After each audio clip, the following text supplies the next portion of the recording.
Hey everybody, welcome back to Blender's Best of the Month.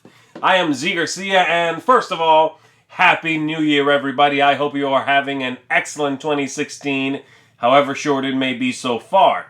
Today we're going to be talking about the best new games that we played in December 2015, which is so last year, but still, and why we liked those games so much. So here we go. My choice for the best new game I played in December 2015 is Trekking the National Parks. This one, you are picking up cards, traveling around the U.S. parks and national parks, and basically gathering points by visiting those places, taking the cards. Most points is the winner. The game comes with a lot of gorgeous components in it. It has really nice, bright, beautiful cards, but very simple as well. It has these nice chunky components for the travelers themselves. It comes with a nice bag filled with gems that you are going to be positioning on every one of those parks along the game board. And it's a great combination of good looks and simple gameplay. Reminds me a bit of a Ticket to Ride game, but even simpler than that ultimately. And I think it's going to be an amazing idea for someone in your life who enjoys simple games and likes the outdoors, likes the national park, something like that. If you have someone like that in your life, or if you are someone like that, then this is a no-brainer. Check this one out. I like it a lot. I think it's a gorgeous looking game with a nice light amount of strategy and tactics. So, my game of the month, Trekking the National Parks. Hey folks, welcome back to another Best of the Month with the Blender people. Thanks for tuning back in. This month I was able to play a game that was brand spanking new right out of the mailbox. And it's a game that I really enjoyed a lot, but I didn't like the first version of it very much at all. As a matter of fact, it's one of my disappointments of all time. Overrated stuff, and that is Zombicide. Black Plague. Played that game no less than 5 times this month, and for me, that's a lot for one specific game. So I love all the things that they did new with the system. I love how you can not have to target other survivors when you're shooting a ranged weapon into a zone. I love the medieval theme about it. I like the artwork is crisp and evoking. So there's just so much about Zombicide Black Plague. I didn't know how I was going to like it until after I played it, and I am very, very happy with it. Very surprised. So that's my best of the month, Zombicide Black Plague. Go check it out. My pick this month is Apocalypse Chaos. You've crashed on an alien world, and your ship has been surrounded by a hostile alien race. The situation looks dire, but you and your crew will not be going down without a fight. You must work together to stop the onslaught of enemy forces, recover items of scientific interest, rescue the innocent, escape imprisonment, and destroy the alien leaders. Don't let this one fool you. There is much more going on than just a simple battle or defense game.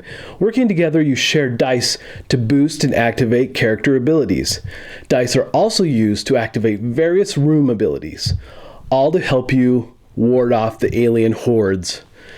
It turns out that this game is more puzzle-like than RPG action, which caught me by surprise, frankly. The manual is a bit rough. There is a fair amount of iconography to learn, but the included campaign has some great storytelling. I really like the theme, artwork, and 3-dimensional board, but the jury is still out on this one. It's been fun, and it's definitely worth a look. Hi folks, Rebecca and Hunter here from Two Player Showdown, and my pick of the month for December is Seven Wonders Duel. If you are a fan at all of Seven Wonders, this is a must-buy for you. This is a 2-player only version. It takes away the frustration of the 2-player variant in Seven Wonders and makes this a really fun game, highly competitive, lots of options. My pick of the month, Seven Wonders Duel. My pick of the month is Champions of Midgard, a great worker placement game with a wonderful Viking theme on top of it. Very similar to Lords of Waterdeep, but it adds combat and dice rolling and many more options and a much more, in my opinion, exciting game. Champions of Midgard, my game of the month. Hey guys, Anne here. My pick for this month has 2 of my favorite things to be found in games: great artwork and cooperative play. and that game would be Burgle Brothers by Tim Bowers. In Burgle Brothers, you and your friends are trying to pull off a heist in a highly secure building with security guards all around you. You need to find and crack the safe on all 3 floors before the guards see you and you lose all of your stealth points.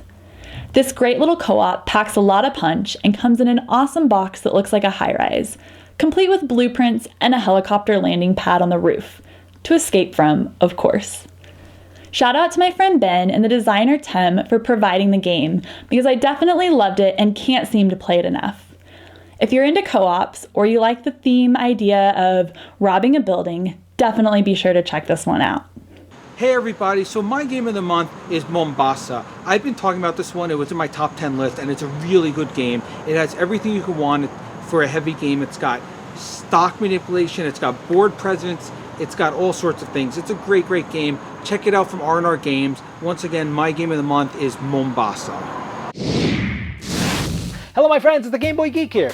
Game of the month for me is Raptor by Bruno Cathala and Bruno Feduti. This is a 2-player asymmetrical game.